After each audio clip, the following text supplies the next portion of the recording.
Cristo.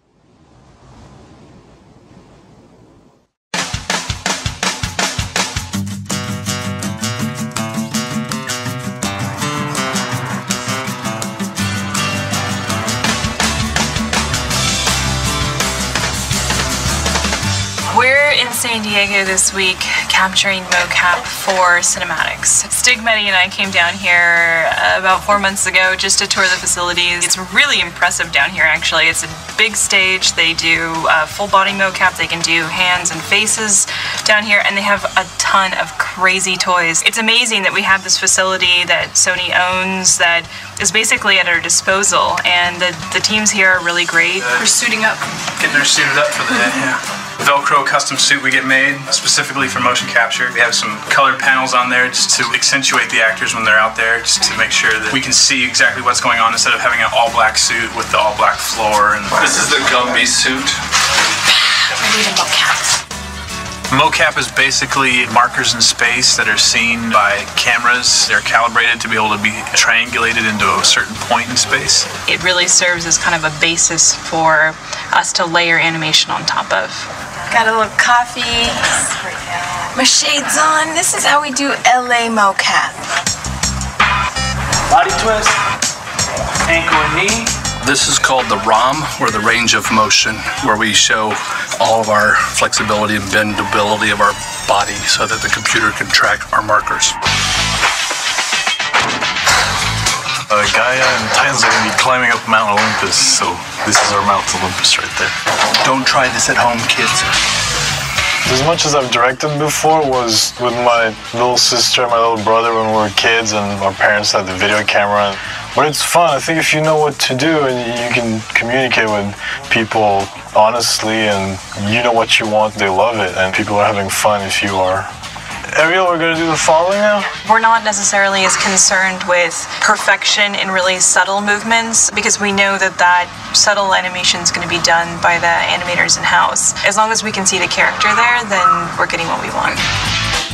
This is the real-time feed of the actual character of the motion capture being done. So you're actually seeing like a stick figure, but it's actually a skeletal figure of Richard, the actor, being out there. We don't see your feet in that shot, so it doesn't really matter where they are. And break your symmetry if you can, so both arms aren't exactly the same. Rolling.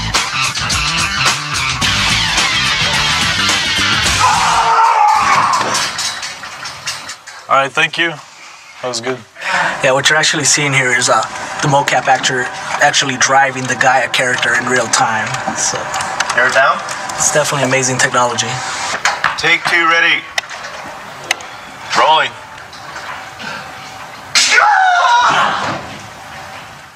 All right, good, thank you.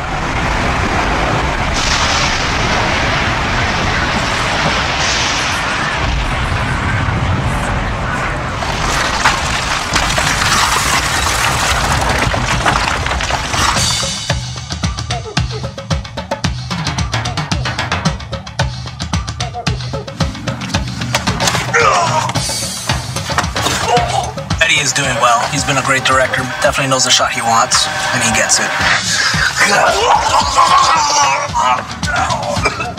We sit at a desk all day, and I also like to move around. I think as a director, you should be able, to a certain degree, to do what your actors are doing. So you know what you're asking of them. You can show them if you have to, and I don't know, you get closer to their performance.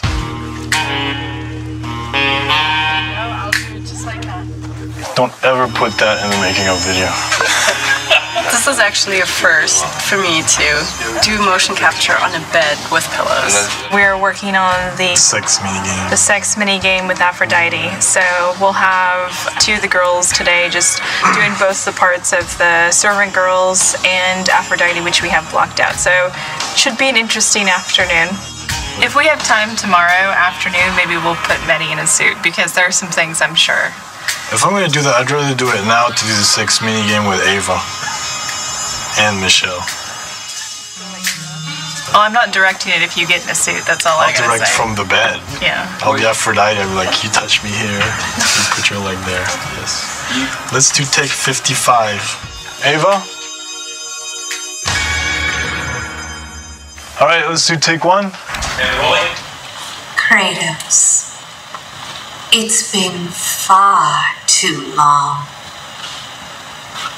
Even though you are no longer the god of war, you can still share my bed. Come, Kratos.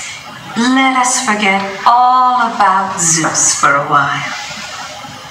You know I cannot. Ah, is that what has you all worked up? You are trying to figure out that bridge contraption out there. Please do not deny me this one last pleasure. That was great. Cut. Ah, is that what has you all worked up? You are trying to figure out that bridge contraption out there. You men and your toys. Exactly. That's good.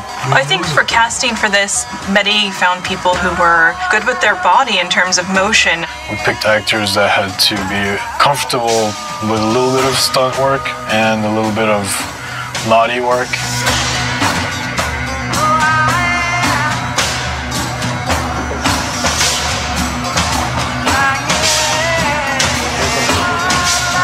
I think everything went really smoothly. And then we got really lucky because all the actors turned out to be great people and they got along really well, so there's a really good atmosphere. We went out to dinner last night and had a great time, like just talking and talking about mocap and cinematics and video games, and it's just really nice to be somewhere where people appreciate all the work that goes into it.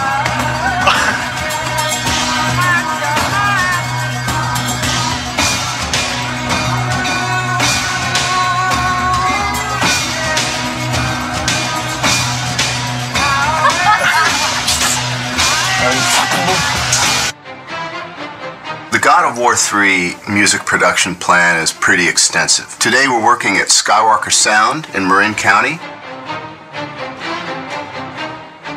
We're working with the San Francisco-based musicians from the San Francisco Symphony, the San Francisco Opera, who are phenomenal.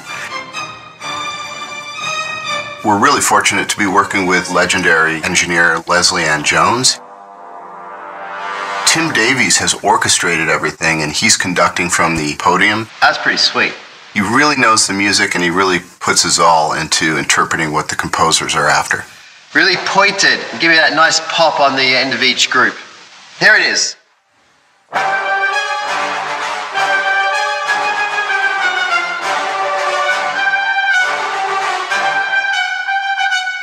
Beautiful. Thank you. The music originally comes in from the composer in what we call a mock-up, which is basically he's using his synthesizers and samplers, and we call them fake strings, fake brass, fake choir, to assemble the composition. And then once it's approved, it comes to me to translate that and put it on paper for the orchestra. It's damn expensive to have an orchestra sitting there, so my job is to make sure that everything's spotless on the page in their language. When dealing with an orchestra as a conductor, I think 75% of it is your rapport and how you can interact with the musicians, getting them to do what you want in a highly stressful situation, making it lighthearted enough that no one freaks out, but you got to keep it moving. Give me everything you've got on those crescendos at the end of each phrase. Here it is. They're a pack, and they need a leader, and they're all brilliant musicians, but there's something about when you put an orchestra together, they need that focal point, that one person that they follow. These are pretty nasty swells where you got the flutters and everything. Feel free, if it's going to be smoother, to hit the note and then start the flutter later. Okay, here we go.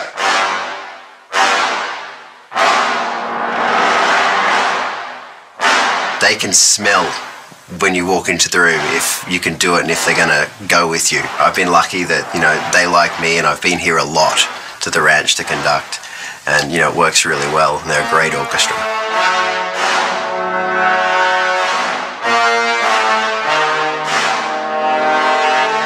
Originally on God of War 1, we had several composers, many of whom have remained with us through the God of War series.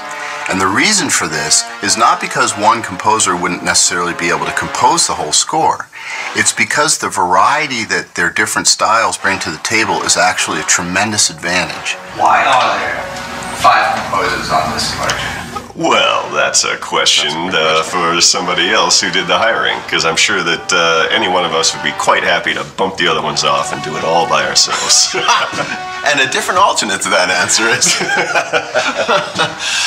the reason being is because each one of us actually have a very strong voice in how we write and approach music. But generally speaking, we don't clash in styles, and therefore what ends up happening is a happy salad of the different styles that we all bring to the game, but essentially we actually work very well together as a team. Sitting with Stig and sitting with the whole Sony crew who have they have this thing in their minds called God of War. It's an entire world. It goes beyond just characters. It's a whole, they know how they want everybody, they want the players to feel. I think what ties my music and your music and everybody else's music in is the fact that the great people at Sony, from Stig and down, is they know when it's wrong and they know when it's right. And even though we haven't heard each other's music, it ties together amazingly just because it's run through this filter, and the filter is God of War. Right. One of the great things about scoring for video games as opposed to film is that there's a tremendous amount of freedom. I'm not constrained whatsoever by any convention at all, because I think a video game is not a film. And since we're not restrained by anything that's happening at any particular point in time, it's quite a free world to actually envision what you want to write and see it through to the end. The music actually is not only on a par with film, but in some ways surpasses most films. There's almost a requirement, certainly an expectation, that there be experimentation and innovation in video games, that the music is somehow striving to do something new and something really fresh and powerful, which isn't always the case in film. When it comes to raw power, I mean, this actually goes to another level than most films. Oh, yeah. Yeah, we have to write music that must exist and take care of the atmosphere that you're in and add to the intensity of the battles that you're in. It's kind of carte blanche. You get to write these amazing sounding scores and have it backed by 40-plus piece string section, 20-plus piece brass sections. The sky's the limit. We use a oversized brass section, so it's double the size of a normal standard orchestral brass section, just to give us this massive power and this huge low end. Guys that play low instruments, all they want to do is play low, and so we give them that opportunity. You get to unleash and not hold back, because the game never holds back, never.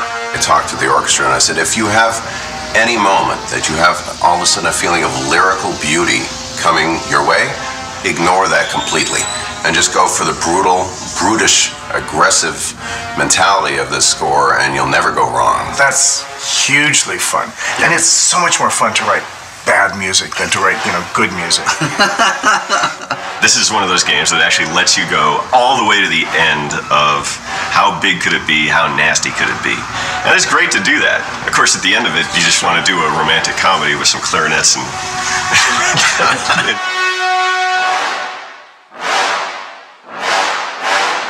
That was really good. At least as composers, we're being hired to do what we do, which is write melodic material, aggressive, edgy material that people remember. Think about when we went to go see your favorite movie as a kid, and you walk out humming the theme and you want to buy the soundtrack because it's such a great part of the experience, and that's what we're trying to do. Is to get people to buy the soundtrack to God's War. Great. Yeah, I forgot. Good point. We did just go down to the studio, and we saw where the game's at, and the game, as you probably have just played through to unlock this video, is amazing.